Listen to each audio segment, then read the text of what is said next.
Give it a think. All right, we're good. All right. Hi, everyone. Welcome to the workshop on what design school doesn't teach you and how UX works in the actual world slash industry. We've got two wonderful speakers today, Nadia Lee and Jordan Yep. I hope you guys have already met them. Um, both are producers. Nadia works at Chorus Entertainment and Jordan works at Jostle. And obviously they have plenty of experience in UI UX as well as visual design.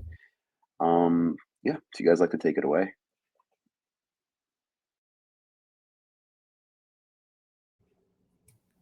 Yep. Sounds good. All right, so this is our presentation on three things I wish I learned earlier in my UX career. I'm pretty sure this is applicable for people that are students today and just want to get a taste of what is UX like in the industry versus school.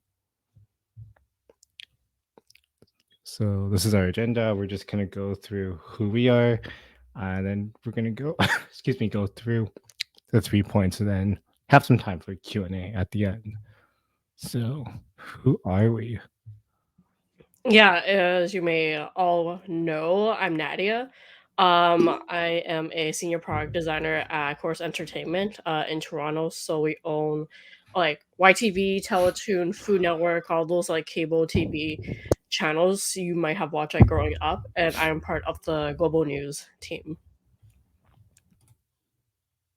Oh, sorry.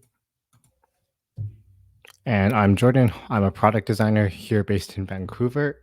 I work at a company called Jostle, and we're an employee success platform. So we do employee communication software, and we have clients and customers all around the world. And I graduated from the SFU program here in BC. Yeah, should have mentioned as well. I also went to school with Jordan. As well. Fun fact: we weren't actually in the same program, um, and ironically, we became friends like after we graduated. Yeah. So yeah. So the basis of our talk is meant to be more of like a lightning talk, where we go through these 3 points and we condense all of our information to like bite-size chunks. So without further ado, we can get started with our first topic. So the first thing that we wish we learned in our design career in the 3 years that we have been working. So number one, some projects that you work on may never see the light of day. So that doesn't mean it was a waste of time and energy.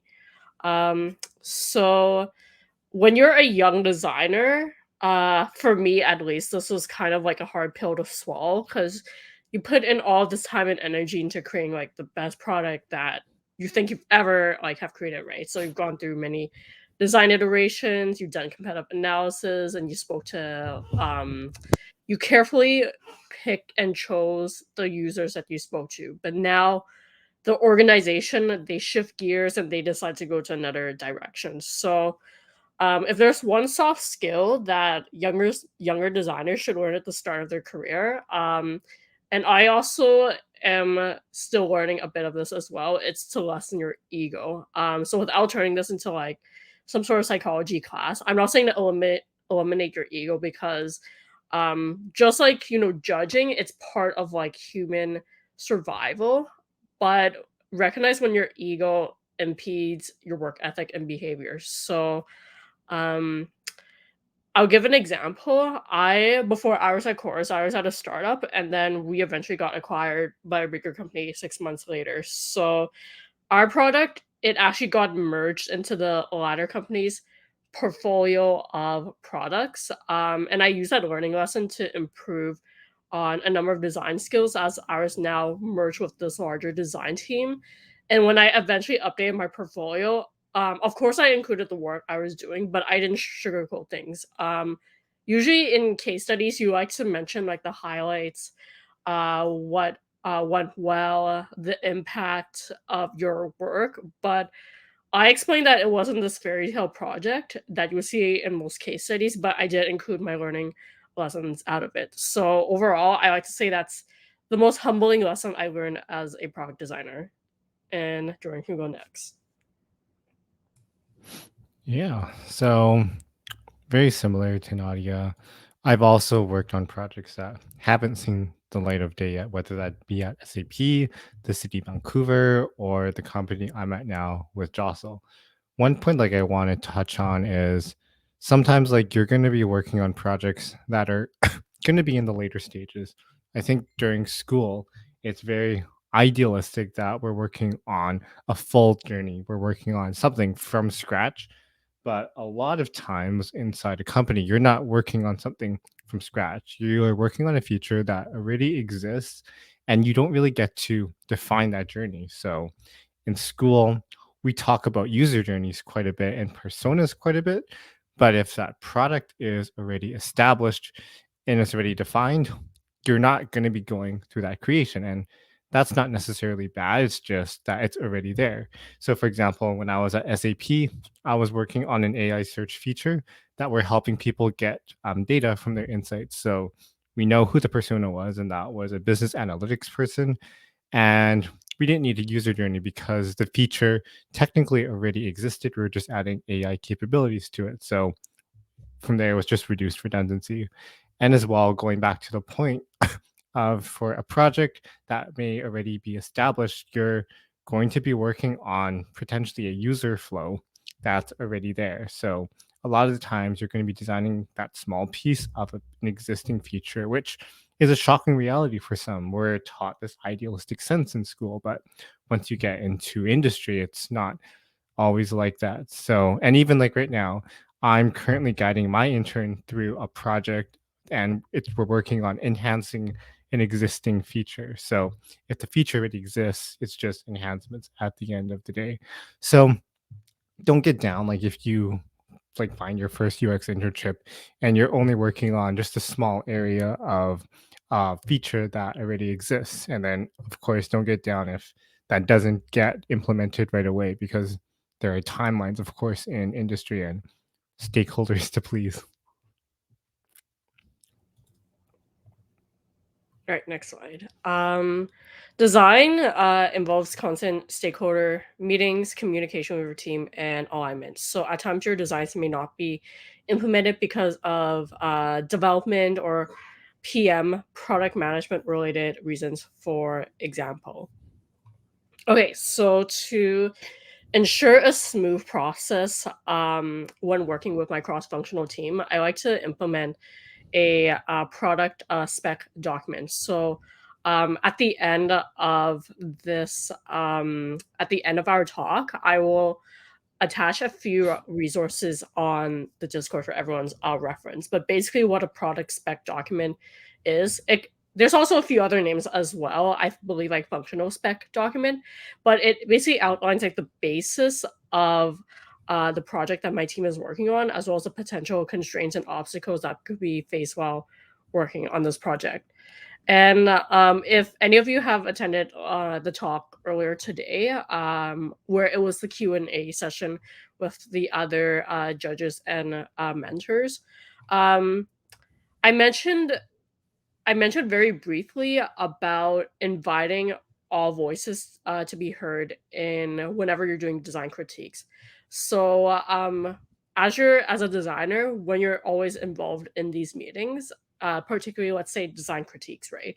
I invite all voices, sorry, to be heard. So, particularly the developers. As a junior designer, I would I used to get like pretty defensive and have this like mindset that, let's just say, like I present my design and then the developer is like, oh, we can't like do this, right? And then I just had this mindset that, oh, maybe like they're just lazy and they didn't want to develop something simple that I had asked them. But the difference between a junior and a senior is that now, as a senior, instead I embrace those constraints as they provide a more realistic guideline and expectation of when it comes to working on a real life product. So constraints, they also help build trust between you and the developer as you're still able to deliver a high quality product at the end with these limitations. And Jordan can go next. Yeah. So with this, interpersonal communication and emotional intelligence go a very long way in the industry. Your job as a designer is really to communicate the outcome of the design. And I think we alluded to this in the panel. Without being able to fully communicate your design effectively, things aren't going to get built. For me, like 90% of my job is meetings, actually. I spend a lot of my time, of course, designing, but to me, whenever I need to showcase the outcome of the designs, it's communicating to my PM, to my CEO, to the design team, even presenting in our weekly design crits that we have at Jostle. So, being able to effectively communicate your designs is your most important skill, because being able to rally people behind an idea and get buy-in is how you're going to succeed with your design outcomes. So helping to align teams, align development is really your method to showcase that. And as Nadia mentioned, embracing constraints is something that we need to do as a designer. Every week, I'm always talking to my developers about technicality, because technical insights really help you drive a design that's possible. One example is I was working on a feature a few months back, and currently at our company, we are upgrading our tech stack. So we have some features on our old tech stack and some features on our new tech stack. So we know that we have a framework in place right now for our new tech stack, but it wasn't existing on our old tech stack. And at the time, because we're doing a smaller update to a feature, we didn't want to fully upgrade to the new tech stack yet, because that would take 6 months to do, versus just doing a small update to this feature on the old tech stack would take us 1 month to do.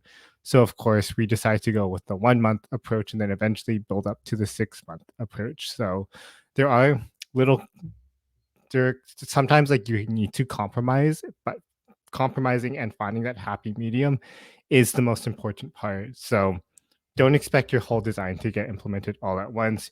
You really need to learn how to think about things long term, but also how to look at delivering an MVP. And yeah. So our last point is, depending on what the company is working on, depending on what the company is working on at the moment, don't expect to start projects from the very beginning. So maybe when you join an organization, you may get thrown into a project that is well established or is at its later stages of the product life cycle.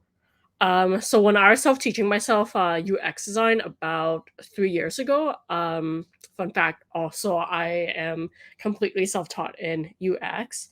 The double diamond was always brought up. So in like Medium articles, YouTube videos, and case studies that I saw from other people's portfolios. So this led me to believe that all successful UX projects like follow this double diamond process. When I landed my first UX job 8 months later, I thought I would completely follow that like double diamond process of like emphasize, ideate, develop. But my manager informed me, like he even told me when I got the job offer, um, and then once again in my first week on the job, that I would jump right into this like sea of like components and wireframes on Figma and to start ideating and designing. So at first, to be honest, I was kind of in denial at first, because I thought to myself, like, okay, was this an organization that actually took design seriously? And I actually did bring up the double diamond. It was kind of funny. Um, my manager and a few of my other colleagues didn't know about the double diamond, but it was kind of like reality just hit me like a brick, right? So as I educated myself on our product during the time I was at a startup, I learned about the product lifecycle and what stage we were at. So unless you're a founding designer, or you join a startup that is literally just getting their feet wet, there's a good chance that the product that you're going to be working on is already out on the market. This is also same when I joined Course slash Global 2 years ago. Globalnews.ca, it's been around for the past few decades. So it's gone through many iterations and changes. And the first like project that I worked on at Global was a complete visual design rehaul. Um, and no matter where the product is at, I like to think of the sentence: design is a formula and not an odyssey. It can be applicable in all these cases. So all products are going to keep growing and evolving to fit the market landscape, and design will always be needed to help support those stages. Back to the startup that I was at, one of my first responsibilities was building a design system from scratch. As I mentioned, I was drowning in those sea of like components and Figma wireframes. So one of my first responsibilities then was that I could help build this design system to help streamline development time. And then now at Global, after the visual design rebrand that we did, then I helped work on feature prioritization for a 10-year-old video webpage. Yeah, I think I accidentally mixed up my notes because I kind of alluded to some of this in my first point, but just to kind of build on this point, products do exist. So, for example, there's Instagram. If let's take the concept of Instagram, for example.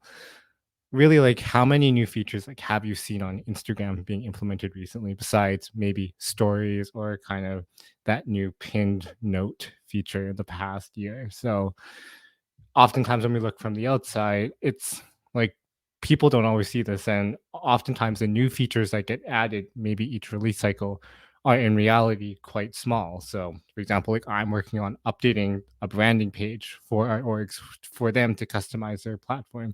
So that's a very small aspect of it, and that's not seen by every user.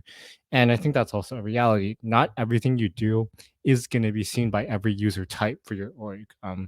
Oftentimes when you're designing a product, there's functions only for like editors, there's only functions for viewers, and there's only functions for admins. So as a designer, you need to be okay with not everyone seeing the outcome of your work. And just to kind of build on the fact that you're working on existing products, that's going to be the reality. Oftentimes a lot of products aren't actually going to be building new flows at the end of the day. Like sometimes they do implement new features, but oftentimes, like in design school, we have this idealistic, like 10-step user journey. But when you implement a feature inside an existing product, maybe it's only going to be 3 flows and it takes 5 months to design and maybe 8 months to develop. And that's a reality you need to be okay with at the end of the day. And as well, I forgot to mention on this first point, um, for products that may not see the end of light of the day, just remember that the reality in an org is that design is cheap and engineering is expensive because timelines get reshifted, priorities get reshifted.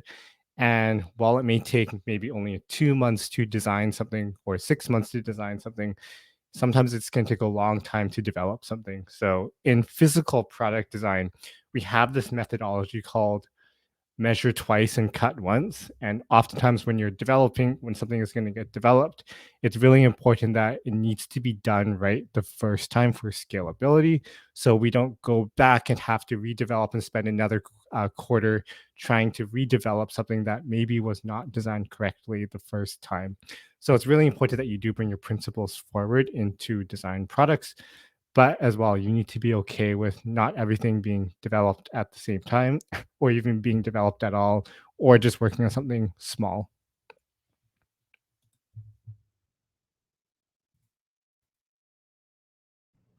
Yeah, thanks everyone. Yeah. And continue. Thank you so much, Jordan and Nadia. That was great. I feel like, especially with the last point about not getting what you expect. I feel like a lot of us going straight into the field, we're super eager to jump the gun, and when we're faced with something like that, it's like you said, Nadia, it's a reality check, right? And on top of that, like a lot of us get really delved up in school, put our heads down, and we lose things such as our communication skills and whatnot. So this is super awesome. And yeah, so it's Q&A now. So participants feel free to drop some in the chat. I have some previously from a form that participants also entered. And I have one here from Rehan. How important is adaptability in the UX field, and what practices can help designers stay flexible and innovative?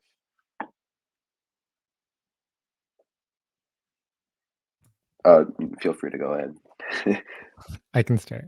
Adaptability is a very important skill But to build on that, learn to understand why you need to adapt. So whenever, like when I'm talking to my developer, it was just the other week, we learned that we couldn't do something as part of our MVP, and I wanted to dig a bit more into why is that the case, and it ended up being a technical reason. It's because that we couldn't support a query language in something, or the fact that we're going to be mixing query language with filter language. So with that, that was my understanding of why we couldn't do that from the start. So you need to ask why we're compromising, and then understanding why those compromises are necessary and how can you get to a happy medium. Yeah, so adaptability, so where I am at iCore/Global, um, for adaptability, I would say it's like super duper important because so many business needs like shift and change by the second. In alignment with media, it is a very changing landscape. The practices that I do to help stay reasonable, is I have one-on-ones every week with my product manager, our team lead. I know for one-on-ones, generally you don't want to use them for like status updates. It's more so of like career progression.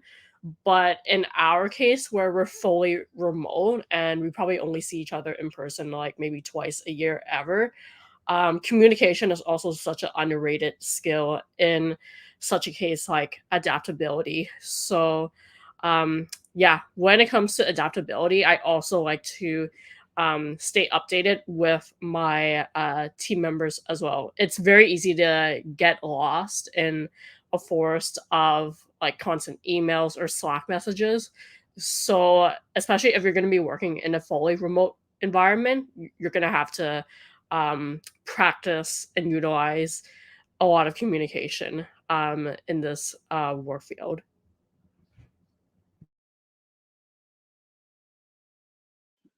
Perfect. Thank you so much, guys.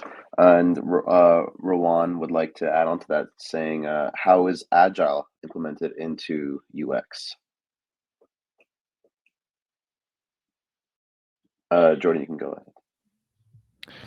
Yeah, so we work in sprints at Jostle, and we work in sprints at every other company that I've worked at. So we have a quarterly planning process every time. So from there, that's when we begin to do our scoping. So that's in a sense how we practice agile, and then of course we do our 2 week sprints. So that's kind of how I've been doing it at Jostle and any other org that I'm at. I've also worked at Agile, my last company, but for us, we do mostly waterfall. So we do waterfall, but we do have some Agile practices. The closest thing that I could speak on behalf is like every other week we have like a product prioritization meeting where we go on like our backlog and we look at the tickets and see like what needs to be addressed, or if there's any tickets that are like blocked for any other reason. Um, yeah, so as like a waterfall practice, it's like a continuous, like we keep doing like the tasks that we're doing. We update our stakeholders and our team members as we go. So the only agile practices that we do is like a not feature, like a product prioritization. And at times I will sneak in a few like design workshops. Our scrum master will also do some product or project management related workshops as well, but for the most part we are like waterfall.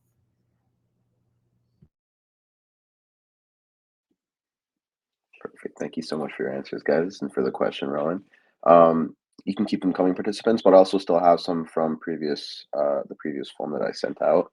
Um, Someone asks, what are some key differences you've noticed between academic projects in design school and real world design projects in terms of like scope, constraints, and expectations? It's obviously different, but like, what's the nitty gritty? School has fake constraints. They're constraints that you make up. But when you're doing something that's real, your constraints are I'm a customer. I don't like this. I'm gonna unsubscribe and I'm gonna take away my $80,000 a year that I'm giving you unless this gets fixed. So voice of the customer is something completely different and it impacts buying power. Like if you have 5 customers saying that I'm I'm not going to renew my software because this isn't implemented, and let's say that's 5 customers who pay you $100,000 each a year, that's $500,000 lost in sales in 80 and ARR. So those things are real, especially like if you're in the SaaS industry. Something I'll kind of off topic, but not really. But what I notice in my case studies for like students is overemphasizing on like process a lot. I think as you get more experience in your design career, you talk a lot less about your process. And once again, if anyone has joined the talk earlier with the other judges and mentors, I mentioned something called like show don't tell.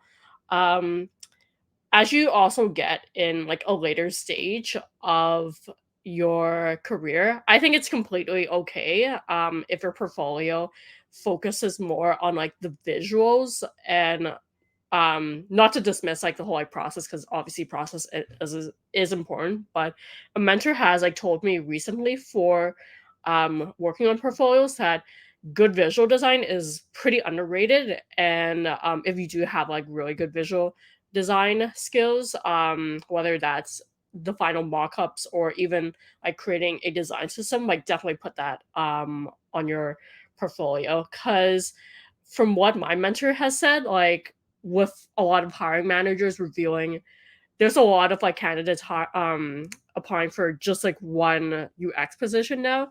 Um it can get pretty hard to skim through like hundreds of case studies that show process deliverables and like a wall of text. So good visual design goes a long way. Perfect. Thank you so much. And adding on to that, um, I believe this is the same person asking, what skills or knowledge areas do you believe are most lacking? I guess if, like they're kind of asking if you were to design your own education program when it comes to preparing students for the real world, like what is lacking in the UX design sense? I would say a business sense. A lot of times when I'm seeing in boot camps is a very high emphasis on process. And at the end of the day, when you're working in an industry, like the process becomes invisible. Like I'm not going to go to my PM and say, "Here are the personas, here are the user journeys," and they're going to be like, "No, we know." So, um, being able to have a business sense is going to be important, and because ultimately, if you're in a SaaS industry, you're selling software to companies and companies need to be convinced to buy your software versus a competitor software. So being able to understand and digest how business works and how design interplays into that, I believe is a very underrated skill at the moment. Yeah, there's one thing that I wish like universities and boot camps, art schools, I wish I taught in UX classes would be working with like developers and PMs, because um, as what Jordan said, process is like emphasized quite a bit. Even when I self-taught myself as a UX designer like 3 years ago, like what I mentioned about learning the double diamond, now I wish like I also learned a bit about like uh collaborating with developers. If a developer is unable to implement a design, or even balancing user needs with business needs with a product manager, I wish if I went back in time was um, not like defending myself, as I mentioned, but being flexible and adaptable with when I get told that we're unable to implement these designs because XYZ, but to come to like a compromise without like sacrificing the final input of the design.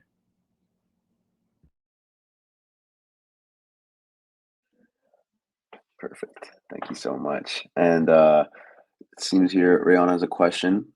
We can, if we have time for one more. Can you share an example of a project you were thrown into at a later stage and how you managed to contribute effectively despite not being involved from the beginning? How do you navigate the challenge of joining a project midway? I have the perfect example for that. So, when I was hired as a UX intern for the city of Vancouver in 2018, this was May 2018, and they introduced me to the project, which was Plan Your Vote for the city of Vancouver. Just for context, City of Vancouver has a voting platform online that allows you to look through all the candidates and pre-select who you want to vote. And how Vancouver's elections work is that instead of your ballot being alphabetical with your candidates, they put them in a random order to reduce cognitive bias for candidates on the top. But that means that you have 158 candidates to sort through and you're trying to find the right one. So I worked on the Plan Your Vote platform that prints out your vote plan in the same order as your ballot. But of course, the election can't be moved. We Unlike a SaaS company, we can say like, hey, we can delay the release by 2 weeks or 4 weeks. We can't say, hey, we want to delay the election because the website's not done. So with that, I got thrown into the final UI for the Plan Your Vote process 4 months before it was supposed to go live. So that was a really hands-on learning experience with real time constraints and development constraints. And unfortunately, some of my scope got cut. And because it's an election, like my scope got cut by 4 years. So I didn't get to see the other outcome of my design until last year, actually, for the 2022 election. Yeah, for me, as I mentioned at the startup that I was at, that our product was already out there for a number of years. So for context, we were a retail tech startup. We sold our software to various companies like Converse, for I think it's like 4 or 5 It's like a dollar store chain in the US. And that product was already out there. A few of our those clients were using it, and we just kept implementing new features to make that product better. So what I did and what I'll keep continuing to do throughout my career is that in like my first week of joining a new organization is aside from learning the new aside from learning the product that you're going to be working on, also get to know your teammates and the people you're going to be working closely with. So schedule like short coffee chats with like the developers you're going to be working with, PMs, maybe customer success. They will have quite a bit of knowledge that they're able to pass on to you. um, and what I said earlier about like if you're doing a design critique and and then you get heard, unable to implement this design because of developer or product management constraints. I believe that could be not fully prevented, but it could be like it could be reduced a bit just by effective communication and getting to know these team members as soon as possible. Awesome. All right. I believe that's the rest of our questions. Thank you so much for your time, Jordan and Nadia. I think I learned a lot here, and so did the rest of our participants. We appreciate your time. For the rest of our participants, please feel free to reach out to either of them through Discord or message them. They're more than willing to help out and give as much advice as possible. And honestly, I learned a lot. And once again, thank you so much. All right. Well, that's it. Good night, guys. Everyone, take care. Great. Thanks.